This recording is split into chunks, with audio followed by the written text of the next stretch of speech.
संविधान का चौथा स्तंभ है, जो संविधान अभिव्यक्ति की आजादी देता है, हमें बोलने की आजादी देता है, हमारे अधिकार, हमारे हक की लड़ाई लड़ने का अधिकार देता है, उसे यह प्रीति तिवारी जी बंद करवाएंगी, ऐसे अधिकारी बंद करवाएंगे। ये कह रही हमारा मूड खराब हो गया। हम मूड खराब होने का जिम्मा नहीं लेते, हम अपना काम करवाने आए हैं। आप पढ़ लिख कर अपनी मर्जी से अधिकारी बनी है, सुनने के लिए, जनता को झेलने के लिए, सेवा करने के लिए अधिकारी बनी है। आप अपने कार्यालय से जनता को दुर्व्यवहार करके कार्यालय से बाहर नहीं निकाल सकती है। यह अधिकार आपको नहीं है कि आप बोले हमको और आपके साथ खड़े 4 लोग और बोले कि आप भागिए यहाँ से, निकलिए कार्यालय से। अरे आपको पता नहीं है कि पत्रकार क्या होता है? आपने मामूली समझ लिया है।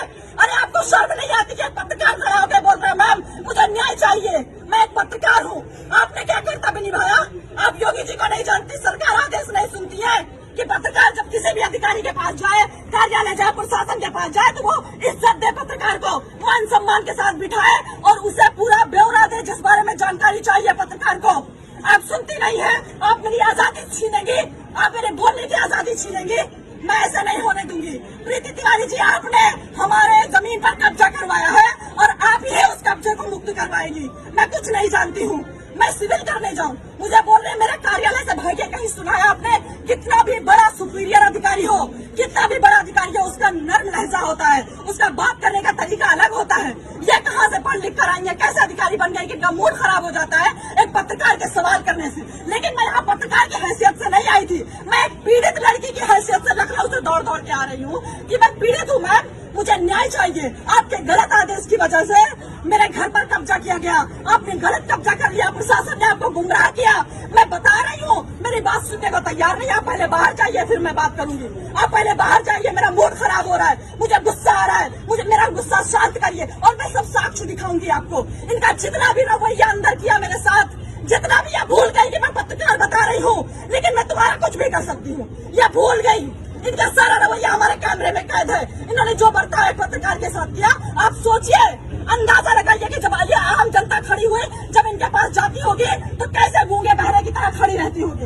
इनके आदेश के लिए एक शब्द सुनने के लिए कितना बेचैन रहती होगी कि मैम कुछ तो हमारे हक में फैसला सुना दे, कुछ तो हमारे हक में बोल दे, कुछ तो मेरे साथ न्याय कर दे। इस उम्मीद से जनता यहाँ पर खड़ी रहती है। और इन्होंने अभी कार्यालय का गेट बंद कर लिया और जब मैं परेशान हो गई, मुझे कार्यालय से बाहर निकाला गया, मुझे धक्का मारा गया, मेरे साथ दुर्व्यवहार किया गया, तब मैंने रिपोर्टिंग शुरू की, तब मैंने अपना कर्तव्य निभाया कि आज नहीं तो कभी नहीं। क्योंकि मैं यहाँ 2-2.5 महीने से चक्कर काट रही हूँ। मेरी बुजुर्ग माँ 2-2.5 महीने से आ रही कि मैम आपकी गलती की वजह से अभी तक कोई हमारे घर में घुस नहीं पाया। एसडीएम के गलत आदेश की वजह से हमारे घर पे लोगों ने कब्जा कर लिया, प्रशासन को भेजकर इन्होंने कब्जा करवा दिया। प्रशासन गलत रिपोर्ट लगा रहा है। जांच होनी चाहिए, निष्पक्ष जांच होनी चाहिए। हम बेईमान लोग नहीं है, गरीब आम जनता बेईमान नहीं होती है, अधिकारियों की तरह गलत फैसले नहीं लेती है, किसी का किसी पर कब्जा नहीं करवाती है। ये जो यहाँ पर आम जनता खड़ी है, ये बेईमान नहीं है, अपना खून पसीना बहाकर यहाँ पर लोग खड़े हुए हैं उम्मीद में कि हमें न्याय मिलेगा। एसडीएम के पास जाएंगे, लोग उम्मीद में रहते हैं एसडीएम साहिबा के पास जाएंगे, हम सुनाएंगे अपनी कहानी।